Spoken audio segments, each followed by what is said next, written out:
السلام علیکم میرے پاکستانی.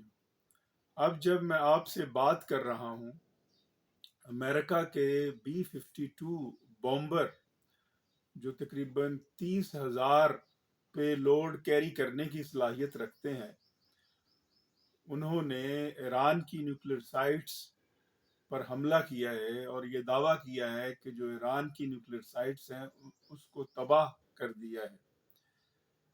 ڈونلڈ ٹرمپ نے اس حملے کے بعد امریکن قوم سے بھی خطاب کیا ہے اور ایک طرح سے براہ راست اس جنگ میں شریک ہو گیا ہے. ہم تو پہلے ہی یہ کہہ چکے ہیں اور اس بارے میرا مضمون بھی نوائے وقت کے ادارتی صفحے کے اوپر شائع ہو چکا ہے کہ یہ جنگ دراصل امریکہ نے شروع کی تھی اور امریکہ اس جنگ میں براہ راست ملوث ہے. یہ صرف اسرائیل ایک مہرہ تھا جو اس نے آگے کیا ہوا تھا، اور جب اس نے دیکھا کہ اس مہرے کی پٹائی ہو رہی ہے اور تل ابیب بھی محفوظ نہیں، جو موساد کا ہیڈ کوارٹر ہے وہ بھی محفوظ نہیں، اور وہاں بھی سپر سونک میزائل ایران کے گر رہے ہیں، تو پھر اس کے بعد اس کی تباہی و بربادی گویا اسرائیل کی ہار کو دیکھتے ہوئے اب اس ہار کو، اس شکست کو اپنی طرف سے کامیابی کی میں ڈھالنے کے لیے امریکہ نے جو ہے وہ یہ حملہ کر دیا ہے ایران کے اوپر. اب جو رد عمل آیا ایران کا وہ بھی بڑا سخت رد عمل ہے. ایران نے یہ اعلان کیا ہے کہ وہ جو آبنائے ہرمز ہے وہاں سے تجارت بند کر دے گا. آبنائے ہرمز وہ تجارتی گزرگاہ ہے کہ جس پر سے تقریباً ایک دن میں جو دنیا کی 20-21% جو عالمی معیشت کی تجارت ہے وہ صرف اس گزرگاہ سے گزرتی ہے، اور یہ اگر بند رہ جاتی ہے 2 ہفتے 3 ہفتے تو اس کا امپیکٹ پورے یورپ کے اوپر آئے گا اور پورا یورپ اس سے متاثر ہوگا، اور اس کے نتیجے میں پھر جو یورپین عوام ہیں وہاں بھی احتجاج شروع ہو سکتے ہیں. یہ ایک ایسا ٹیکٹکس ہے جو کہ ایران نے استعمال کیا اس موقع کے اوپر. دوسرا، ایران کا موقف اگر آپ دیکھیں، اس کا سٹانس دیکھیں تو وہ ایک پرنسپل سٹانس ہے. امریکہ کا یہ کہنا ہے کہ ایران ہمارے ساتھ ڈیل کرے، ایران جبکہ جنگ بھی جاری ہے، حملے بھی جاری ہیں، جبکہ دوسری طرف ایران یہ کہہ رہا ہے کہ ہم آپ کے ساتھ اسی صورت بیٹھ سکتے ہیں، پیس ایگریمنٹ اسی صورت کر سکتے ہیں جب آپ حملے بند کریں. تو یہ پرنسپل سٹینس ہے. اب دنیا اس پرنسپل سٹینس کے ساتھ کھڑی ہوگی اور کھڑی ہو رہی ہے. اس وقت ٹرکی کے اندر OIC کا اجلاس بھی شروع ہو چکا ہے، لیکن سب سے زیادہ جو اہم موقف ہے، اہم رد عمل ہے، وہ روس اور چین کا ہے، جنہوں نے خبردار کیا ہے، جنہوں نے کنڈیم کیا ہے.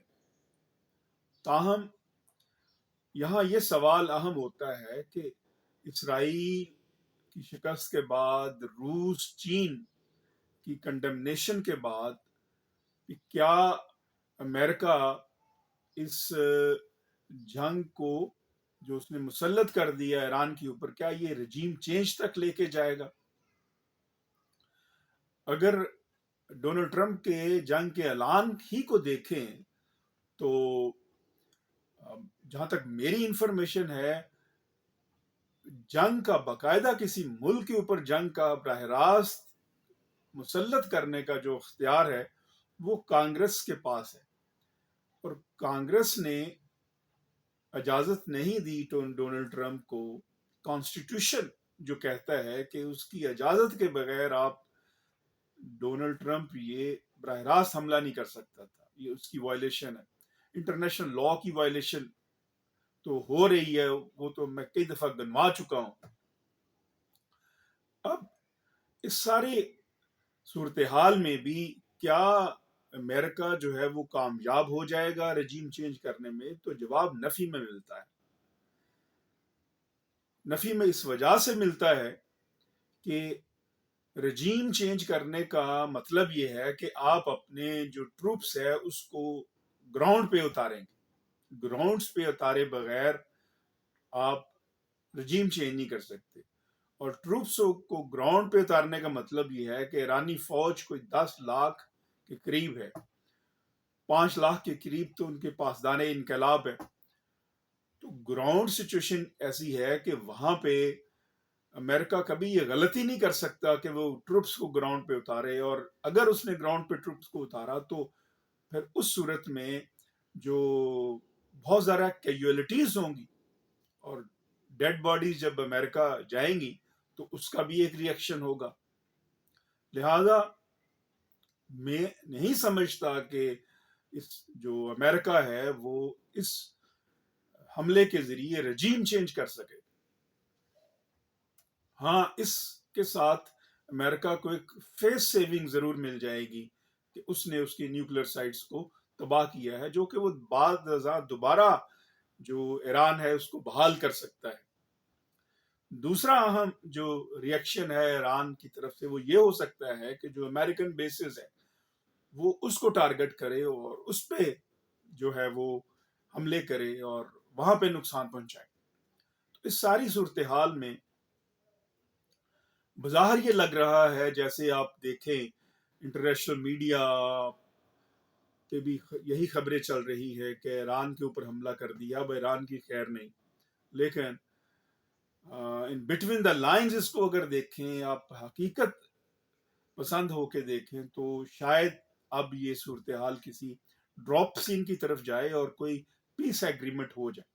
اگر یہ پیس ایگریمنٹ نہیں ہوتا اور جنگ جاری رہتی ہے تو پھر ایران کو شکست دینا اتنا آسان نہیں۔ عراق کے خلاف بھی اس کو جنگ مسلط کرتے ہوئے تقریباً 8 سال لگے تباہ کرنے میں۔ افغانستان کی صورتحال ہمارے سامنے ہے، جس کی ریگولر آرمی نہیں تھی اور کتنے سال لگے، لیکن 20 برس کے بعد پھر اس کو واپس جانا پڑا۔ تو ایران نہ عراق ہے نہ افغانستان ہے، وہ اس کو ایک ایرانی قوم کا سامنا ہے۔ تو لہٰذا امریکہ کسی صورت بھی یہ جنگ نہیں جیت سکتا۔ اللہ رب العزت سے دعا ہے کہ وہ پاکستان کی حفاظت فرمائے۔ ہمارے لیے بہت ضروری ہے کہ ہم وہ کام کریں جس میں پاکستان کی بقا ہو، پاکستان کی قومی سلامتی کو کوئی خطرہ نہ ہو۔ پاکستان پائندہ باد۔